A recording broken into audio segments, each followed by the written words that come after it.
দিল্লির রাজপথে এখন আগুনের লেলিহান শিখা। যে দিল্লিতে আশ্রয় নিয়েছেন বাংলাদেশের ক্ষমতাচ্যুত স্বৈরাচারী শেখ হাসিনা, সেই দিল্লি এখন পরিণত হয়েছে এক রণক্ষেত্রে। ছাত্র জনতার উত্তাল আন্দোলনের মুখে রীতিমতো কাঁপছে ভারতের ক্ষমতার কেন্দ্রবিন্দু।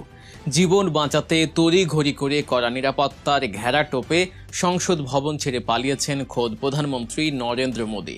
হ্যাঁ, ঠিকই শুনছেন, বাংলাদেশের 24 জুলাই আগস্টের গণ অভ্যুত্থানের ঠিক যেন এক কার্বন কপি এখন মঞ্চস্থ হচ্ছে ভারতের মাটিতে। আর এই আন্দোলনের নেতৃত্বে রয়েছে এক অভিনব নামে রাজনৈতিক দল, ককরোচ জনতা পার্টি বা তেলাপোকা জনতা পার্টি। আশ্চর্যের বিষয় হলো, বাংলাদেশের ছাত্র জনতাকে যেভাবে নির্বিচারে গুলি আর লাঠি পেটা করে দমানোর চেষ্টা করেছিলেন হাসিনা, ঠিক সেই একই কায়দায় একই স্টাইলে দিল্লি রাজপথে এখন পিটানো হচ্ছে এই তেলাপোকা তথা প্রতিবাদী শিক্ষার্থীদের।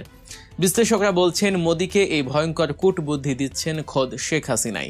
কি ঘটছে আসলে দিল্লি রাজপথে? কেন গ্রেফতার করা হলো ককরোচ জনতা পার্টির প্রধানকে? আর মোদী বা কেন পালালেন? বিস্তারিত জানতে ভিডিওটি একদম শেষ পর্যন্ত দেখতে থাকুন। ভারতের সংসদ ভবনের বর্ষাকালীন অধিবেশনের প্রথম দিনেই রাজধানী দিল্লি পরিণত হয়েছে এক উত্তপ্ত রণক্ষেত্রে। মাত্র কয়েক মাস আগে আত্মপ্রকাশ করা ককরোচ জনতা পার্টির ডাকা চলো সংসদ কর্মসূচিকে কেন্দ্র করে যে বীভৎস পরিস্থিতির সৃষ্টি হয়েছে তা ভারতের ইতিহাসে এক নজিরবিহীন ঘটনা। হাজার হাজার শিক্ষার্থী, তরুণ তরুণী এবং সাধারণ মানুষ যন্তরে মন্তরে জড়ো হয়ে যখন সংসদ ভবনের দিকে এগোতে শুরু করে, তখন তাদের উপর ঝাঁপিয়ে পড়ে মোদীর পুলিশ বাহিনী। আর এই হামলার ধরন দেখে স্তম্ভিত পুরো বিশ্ব। ঠিক যেভাবে বাংলাদেশের রাজপথে আবু সাইদ মুগ্ধদের উপর নির্বিচারে হামলা চালিয়েছিল হাসিনার পেটুয়া বাহিনী, দিল্লির বুকেও ঠিক সেই একই কায়দায় চলছে দমন পীড়ন। রাজনৈতিক বিশ্লেষক এবং নেটিজেনদের মধ্যে জোর গুঞ্জন, 5 আগস্টের পর দিল্লিতে পালিয়ে যাওয়া শেখ হাসিনা হয়তো নরেন্দ্র মোদীকে তার সেই পুরনো, ব্যর্থ এবং রক্তক্ষয়ী ফর্মুলাই দিচ্ছেন। হাসিনাও ভেবেছিলেন পুলিশ দিয়ে, টিয়ার শেল আর জলকামান দিয়ে ছাত্র আন্দোলন থামিয়ে দেবেন। আজ মোদী সরকারও ঠিক একই ভুল করছে। শিক্ষার্থীদের দাবি দাওয়া না শুনে তাদের উপর লেলিয়ে দেওয়া হয়েছে আধা সামরিক বাহিনী, র্যাপিড অ্যাকশন ব্যাটালিয়ন এবং বিশাল পুলিশ বাহিনী। যন্তর মন্তর, বিজয় চক এবং সেন্ট্রাল ভিস্তার আশপাশের এলাকা এখন যেন এক যুদ্ধক্ষেত্র। ব্যারিকেড ভেঙে শিক্ষার্থীরা যখন এগোতে চাইছে, তখন তাদের উপর চলছে নির্বিচার লাঠিচার্জ। ফাটানো হচ্ছে একের পর এক টিয়ার শেল, ছোড়া হচ্ছে জলকামান। কিন্তু আশ্চর্যের বিষয় হলো, এত ভয়ঙ্কর পুলিশি তাণ্ডবের পরও রাজপথ ছাড়ছে না ভারতের ছাত্র জনতা। তাদের চোখে মুখে কোনো ভয় নেই।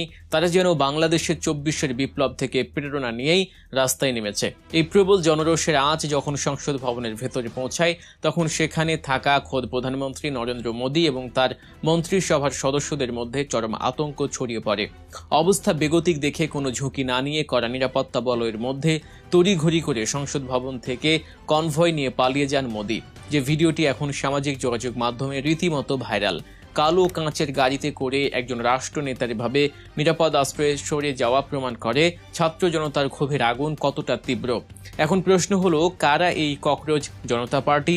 কেনই বা তারা নিজেদেরকে তেলাপোকা বলছে? আর কেনই বা তারা সংসদ ঘেরাওয়ের মতো এত বড় পদক্ষেপ নিল?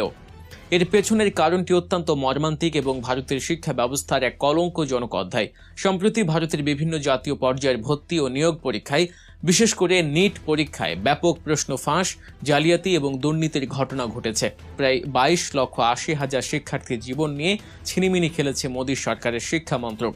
এই ভয়াবহ জালিয়াতির কারণে হতাশাগ্রস্ত হয়ে অন্তত 20 জন মেধাবী শিক্ষার্থী আত্মহত্যার পথ বেছে নিয়েছে। ঠিক যেমনটা বাংলাদেশে কোটা বৈষম্যের কারণে লাখো তরুণের ভবিষ্যৎ নষ্ট হচ্ছিল, ভারতেও দুর্নীতিগ্রস্ত শিক্ষা ব্যবস্থার কারণে লাখো তরুণের স্বপ্ন ধূলিসাৎ হয়ে গেছে।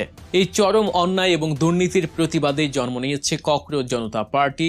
দলটির প্রধান অভিজিৎ দীপক তরুণদের উদ্দেশ্যে এক ঐতিহাসিক ডাক দিয়েছেন।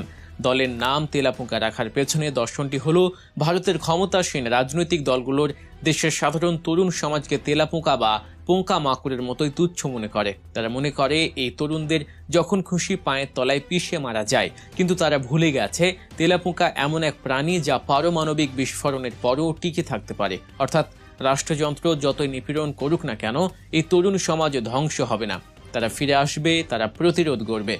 আর এই প্রতিরোধের ডাক দেওয়ার অপরাধে ককরোচ জনতা পার্টির প্রধান সহ অসংখ্য আন্দোলনকারীকে রীতিমতো রাস্তা থেকে চ্যাংদোলা করে টেনে হিঁচড়ে পুলিশের বাসে তোলা হয়েছে। হাসিনার স্টাইলে এই তেলাপোকাদের লাঠিপেটা করে থেতলে দেওয়ার চেষ্টা করছে পুলিশ। অনেককে গ্রেফতার করা হয়েছে, অনেককে হাসপাতালে ভর্তি করা হয়েছে। নারী শিক্ষার্থীদের উপরেও চালানো হয়েছে অমানবিক নির্যাতন।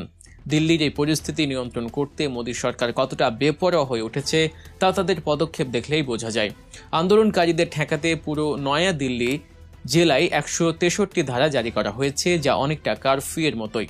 এমনকি মধ্য দিল্লির বেশ কয়েকটি এলাকায় মোবাইল ইন্টারনেট পরিষেবা সম্পূর্ণ বন্ধ করে দেওয়া হয়েছে। অন্তত 5টি মেট্রো স্টেশনের প্রবেশদ্বার সিল করে দেওয়া হয়েছে, যাতে নতুন করে কোনো শিক্ষার্থী আন্দোলনে যোগ দিতে না পারে। ঠিক যেন বাংলাদেশের ইন্টারনেট ব্ল্যাকআউটের কথা মনে করে দিচ্ছে এই সরকার ভাবছে ইন্টারনেট বন্ধ করে আর পুলিশ দিয়ে পিটিয়ে তারা নিজেদের গদি বাঁচাবে। কিন্তু ইতিহাস সাক্ষী, যখন ছাত্র জনতা একবার রাস্তায় নেমে আসে তখন কোনো স্বৈরাচারী কৌশলী আর কাজে আসে না। এই আন্দোলনের তীব্রতা আরও বহুগুণ বেড়ে যায় যখন প্রখ্যাত পরিবেশ কর্মী এবং শিক্ষা সংস্কারক সোনম ওয়াংচু এই শিক্ষার্থীদের প্রতি সংহতি জানিয়ে 21 দিনের অনশন শুরু করেন। কিন্তু মোদির পুলিশ তাকেও ছাড়েনি, জোরপূর্বক তাকে তুলে নিয়ে গিয়ে হাসপাতালে ভর্তি করা হয়েছে। এই স্বৈরাচারী আচরণের পরই ককরোচ জনতা পার্টি এই আন্দোলনকে ভারতের দ্বিতীয় স্বাধীনতা আন্দোলন হিসেবে ঘোষণা করেছে। শিক্ষার্থীদের দাবি একটাই, শিক্ষামন্ত্রী ধর্মেন্দ্র প্রধানকে অবিলম্বে পদত্যাগ করতে হবে, পরীক্ষা ব্যবস্থায় স্বচ্ছতা নিশ্চিত করতে হবে এবং কাঠামোগত সংস্কার আনতে হবে। বিরোধী দলনেতা মল্লিকার্জুন খার্গেও সংসদে ভবনে দাঁড়িয়ে সেখানে এই পুলিশি বর্বরতার তীব্র নিন্দা জানিয়েছেন। কিন্তু মোদী প্রশাসন কোনো কথাই কানে তুলছে না। তারা আন্দোলনকারীদের বিশৃঙ্খলা সৃষ্টিকারী আখ্যা দিয়ে পুরো বিষয়টি ভিন্ন খাতে প্রবাহিত করার চেষ্টা করছে। কিন্তু একটা বিষয় আজ জলের মতো পরিষ্কার, শেখ হাসিনা যেমন অহংকার আর জেদের বশবর্তী হয়ে তরুণদের দাবি মেনে না নিয়ে গুলি চালানোর পথ বেছে নিয়েছিলেন এবং পরিণতিতে দেশ ছেড়ে পালাতে বাধ্য হয়েছিলেন, নরেন্দ্র মোদীও সেই একই পথে আজ হাঁটছেন। হাসিনা আজ দিল্লিতে বসে মোদীকে হয়তো সেই একই পরামর্শ দিচ্ছেন, ছাড় দেয়া যাবে না, কঠোর হাতে দমন করো। কিন্তু মোদী হয়তো বুঝতে পারছেন না এই তেলাপোকারা আসলে ভারতের সেই অদম্য তরুণ সমাজ যাদের একবার জাগিয়ে দিলে কোনো পুলিশ বাহিনী, কোনো জলকামান বা টিয়ার শেল তাদের রুখতে পারবে না। দিল্লি রাজপথে এখন যে ক্ষোভের আগুন জ্বলছে তা যদি দ্রুত নেভানো না যায়, তবে এই আগুন শুধু যন্তর মন্তরে সীমাবদ্ধ থাকবে না, তা পুরো ভারতে ছড়িয়ে পড়বে। ককরোচ জনতা পার্টির নেতৃত্বে তরুণরা প্রমাণ করে দিয়েছে যে তারা আর কোনো রাজনৈতিক দলের দাবার গুঁটি হতে রাজি নয়। তারা তাদের নিজেদের অধিকার আদায় করে নিতে প্রস্তুত। মোদী সরকার যদি এখনই শিক্ষা না নেয়, যদি অবিলম্বে শিক্ষার্থীদের দাবি মেনে না নেয়, তবে হয়তো ভারতের ইতিহাসেও এক নতুন অধ্যায়ের সূচনা হতে যাচ্ছে, যা দিল্লির মসনদের ভিত একেবারে কাঁপিয়ে দেবে। দর্শক, ভিডিওটি সম্পর্কে আপনাদের মূল্যবান মতামত অবশ্যই কমেন্ট করে জানাবেন। আর দেশ ও বিদেশের এমন সব চাঞ্চল্যকর এবং বিশ্লেষণধর্মী খবরের আপডেট সবার আগে পেতে গল্প নিউজ চ্যানেলটিকে সাবস্ক্রাইব করে বেল আইকনটি বাজিয়ে রাখবেন। দেখা হচ্ছে পরবর্তী ভিডিওতে। ধন্যবাদ সকলকে।